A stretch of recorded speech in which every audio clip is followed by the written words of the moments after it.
Herzlich willkommen zu unserem neuen Video aus Kasachstan. Diese Woche geht es ums Kennenlernen. Es geht ums Wiedersehen. Und ums Abschiednehmen. All das gibt's nach dem Intro. Bleibt dran.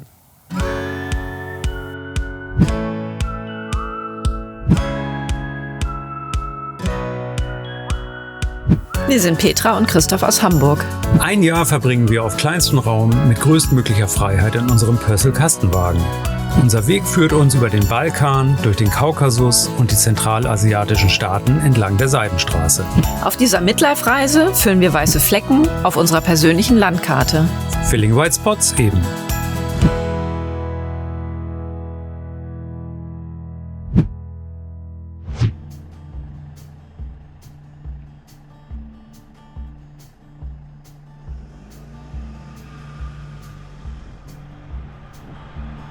Der eine Oder die andere hat sich vielleicht gefragt, wo wir uns mittlerweile eigentlich so rumtreiben. Als wachsame Zuschauende habt ihr natürlich mitbekommen, dass wir durch Usbekistan mittlerweile in Kasachstan angekommen sind. Und genau richtig, wir bewegen uns wieder Richtung Westen. Absolut. Wir werden ab kommenden Samstag wieder für 3 Tage per Transit durch Russland unterwegs sein, um dann über Georgien in die Türkei zu reisen. Der Hintergrund ist ganz einfach, dass die 14 Tage, die wir in Tadschikistan gestanden haben mit unseren Motorproblemen, dazu geführt haben, dass wir Kirgisistan hätten nur noch sehr, sehr kurz bereisen können, bevor der Winter noch viel stärker einbricht. Das wollten wir gerne vermeiden und haben uns deswegen entschlossen, dass wir zu einem späteren Zeitpunkt nochmal zurückkehren, um dann das wunderbare Land Kirgisistan oder Kirgisistan eben länger zu bereisen mit ausreichend Zeit. Das wird noch nicht im nächsten Jahr sein und auch wahrscheinlich noch nicht in dem darauffolgenden Jahr, aber man weiß ja nie. Am Samstag werden wir durch Russland per Transit unterwegs sein, treffen dafür morgen in Atirau Adele. Eine Französin, die wir über Facebook kennengelernt haben, eine der Oberländer Gruppen. Adele ist mit dem Fahrrad unterwegs und mit diesem Fahrrad hätte sie kein Visum für Russland bekommen. Und wir haben ihr jetzt angeboten, sie mitzunehmen, ihr Fahrrad hinten drauf zu schnallen. Platz genug haben wir ja. Und so fahren wir die 3 Tage wieder zusammen mit jemandem durch Russland und ja, wir finden das super. Auf jeden Fall. Gibt uns ein ganz gutes Gefühl und wir sind sehr gespannt auf Adele morgen und nehmen euch natürlich mit.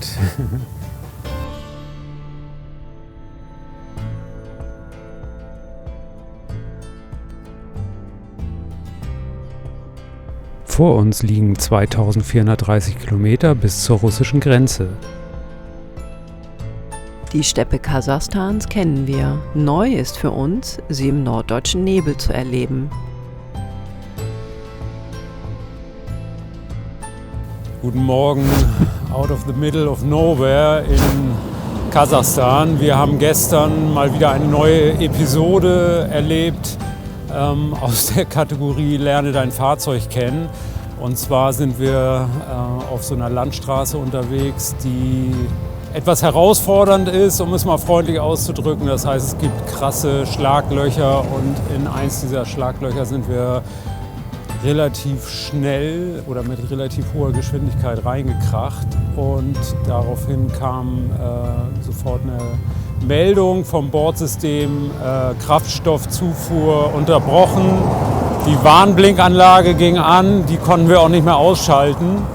Und wir haben es dann gerade noch auf diesen nicht gerade sehr schönen Platz oder diese Bucht hier geschafft. Der Bordcomputer hat dann noch gemeldet, bitte im Bordhandbuch nachschauen. Das habe ich dann auch gemacht. Das ist wohl so ein Sicherheitsprinzip. Das heißt, der Computer denkt, es hat einen Unfall gegeben und unterbricht daraufhin die Kraftstoffzufuhr und unterbricht den Stromkreislauf. Es gibt aber einen Knopf, den man drücken kann und mit dem kann man das sozusagen wieder resetten. Wir haben den aber nicht gefunden, obwohl das eben im Handbuch beschrieben war. Ich habe daraufhin eine sehr liebe Kundin von mir angerufen, die mich neulich angeschrieben hatte, nachdem wir die Motorprobleme hatten.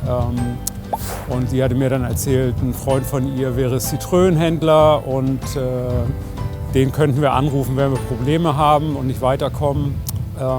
Ja, und gestern war es dann soweit, obwohl Sonntag war, habe ich mir dann gedacht, gut, ich probiere es einfach mal, habe den dann angerufen und der war super, super hilfsbereit. An dieser Stelle lieben Dank, Michael. Und hat dann selber nochmal recherchiert, uns Bilder geschickt, wo genau dieser Reset-Knopf sitzt. Und wir haben es dann tatsächlich hinbekommen und der Motor startete dann wieder. Mittlerweile war es dann aber relativ dunkel, sodass wir uns entschieden haben, an diesem Platz eben zu bleiben. Obwohl der alles andere als schön ist, wie ihr hier seht. Jetzt machen wir uns auf den Weg nach Aktobe. Das sind, ich glaube, noch so 120 Kilometer. Bei den Straßenverhältnissen werden das wahrscheinlich so 3 Stunden, denke ich mal. Und ja, wir melden uns einfach später wieder. Manchmal lohnt es sich, einen Umweg in Kauf zu nehmen. Wir informieren uns in verschiedenen Facebook-Gruppen zur Beschaffenheit möglicher Routen durch Kasachstan und entscheiden uns für die Strecke über Aktobe. Bis auf einen kleinen Abschnitt ist sie sehr gut ausgebaut.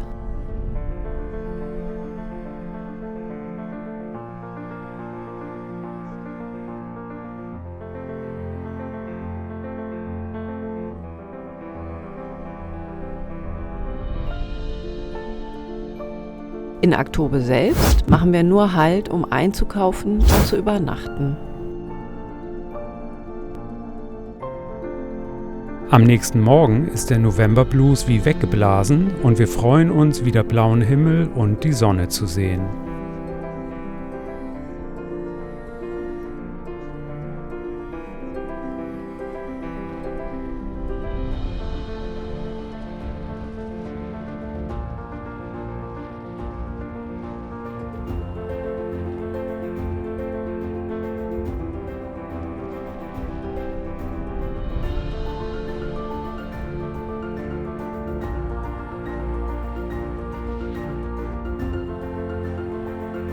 Wir verabreden uns mit Adele zum Lunch.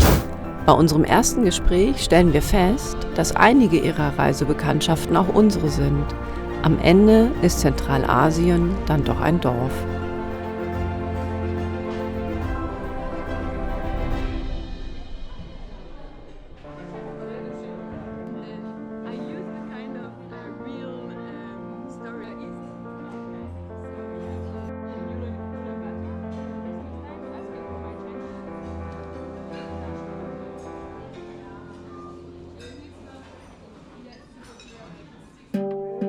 Am Nachmittag treffen wir uns mit Lisa und Philipp aus Duisburg. Die beiden haben wir in einem indischen Restaurant in Korok kennengelernt. Dadurch, dass fast alle Overländer mittlerweile Social-Media-Kanäle betreiben, ist es ein leichtes herauszufinden, wo und wann sich die Wege kreuzen. Nach einem lustigen Nachmittag im Van besuchen wir am Abend die Eishockeyhalle von Atirau.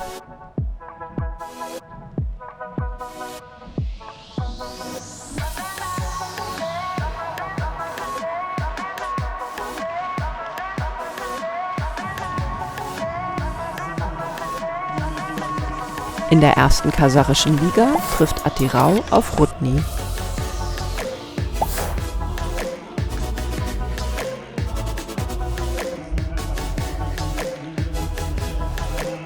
Wir freuen uns über ein spannendes Eishockeyspiel, für das wir pro Person 2 € Eintritt zahlen.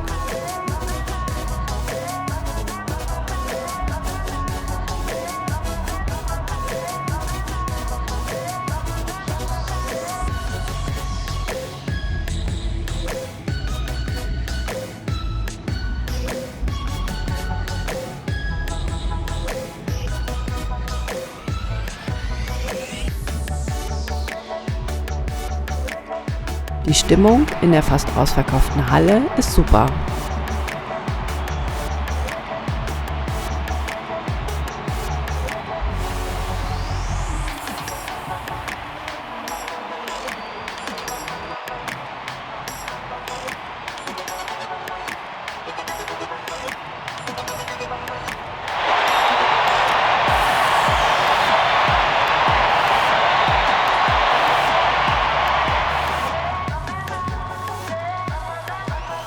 Am Ende entscheidet Attirau die Partie mit 6:3 für sich.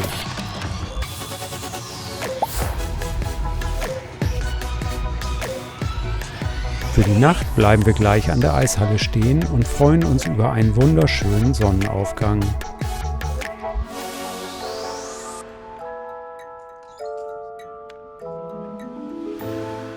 Bevor wir uns auf den Weg Richtung russische Grenze machen, nehmen wir Adele und ihr Fahrrad an Bord.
Ich möchte gerne etwas mit euch teilen, was für mich jetzt zu dieser Reise einfach dazugehört. Filling White Spots hat ja den Zusatz Petra und Christoph auf Midlife-Reise. Für uns bedeutet das, dass wir die Generation zwischen den Kindern auf der einen Seite und unseren Müttern auf der anderen Seite sind. Bevor wir diese Reise angetreten haben, haben wir uns natürlich viel damit beschäftigt. Was bedeutet das eigentlich, ein Jahr weg zu sein, wenn man ja, seine Mütter noch hat? Ich habe dann auch mit meiner Mutter natürlich über dieses Thema gesprochen und die hat immer gesagt, hey Christoph, ihr müsst euer Ding machen. Wenn ihr so eine Reise machen wollt, macht sie, solange ihr jung seid und nimm keine Rücksicht auf mich. Du hast so viel für mich getan, das ist alles gut. Wäre schön, wenn du dich zwischendurch einfach mal meldest. Wir haben logischerweise regelmäßig telefoniert und ja, in der vergangenen Woche habe ich einen Anruf bekommen, dass meine Mutter ins Krankenhaus gekommen ist. Daraufhin sind Petra und ich nach Taschkent zurückgekehrt. Ich habe mir einen Flug nach Hamburg gebucht. Und während des Zwischenstopps in Istanbul habe ich dann den Anruf bekommen aus dem Krankenhaus, dass meine Mutter in der Nacht ruhig und sanft eingeschlafen ist. Wir sind natürlich sehr glücklich darüber, dass wir im September zur Halbzeit unserer Reise nochmal nach Hamburg geflogen sind. Ich mich da nochmal 2 Tage mit meiner Mutter getroffen habe. Ich denke immer noch an den letzten gemeinsamen Tag im März mit ihr zurück. Es war ein super, super schöner Tag, super intensiv. Vor diesem Tag hatte ich damals tatsächlich so ein bisschen Schiss, so, weil ich dachte, ja, dieses Gefühl, dass das vielleicht das letzte Mal ist, dass man sich sieht, schwingt da bestimmt mit. Aber ich glaube, diese Gedanken hatten wir vermutlich beide, aber es war trotzdem einfach ein super schöner Tag. Ich bin, wie ihr wisst, mittlerweile zurückgekehrt nach Zentralasien. Und wie ich schon gesagt habe, gehört das zu dieser Reise jetzt einfach auch dazu. Und deshalb wollte ich euch das gerne erzählen.